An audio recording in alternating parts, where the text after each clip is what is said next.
আপনারা দেখছেন এক টুকরো পৃথিবীর খবর নিউজ বাংলা। আপনাদের কথা নিউজ বাংলার খবর।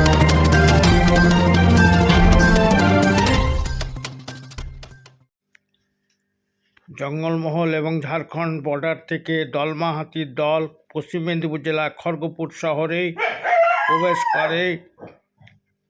একটি বিচ্ছিন্ন দলছুট এই হাতি পশ্চিম মেদিনীপুর জেলার খড়গপুরের পদ্মপুকুর, সুভাষপল্লী এবং ভবানীপুরের অঞ্চল হয়ে 27 নম্বর ওয়ার্ডে তৃণমূল কংগ্রেসের রাজনৈতিক দলীয় কার্যালয় ভাঙচুর চালায় এবং বেশ কয়েকজন মানুষকে তাড়া করে। এরপর জানা গেছে সাউথ সাইড হয়ে এই হাতির দলমাহিতি গতকাল থেকে দাপিয়ে বেড়াচ্ছে খড়গপুর শহরে এবং বনকর্মী এবং হুলিয়া পার্টিরা এই দলমাহাতির দলকে তাড়া করে পটকা ফাটিয়ে বিভিন্ন রণকৌশলে জঙ্গলমহলে পৌঁছাবার চেষ্টা করছেন বলে জানা গেছে।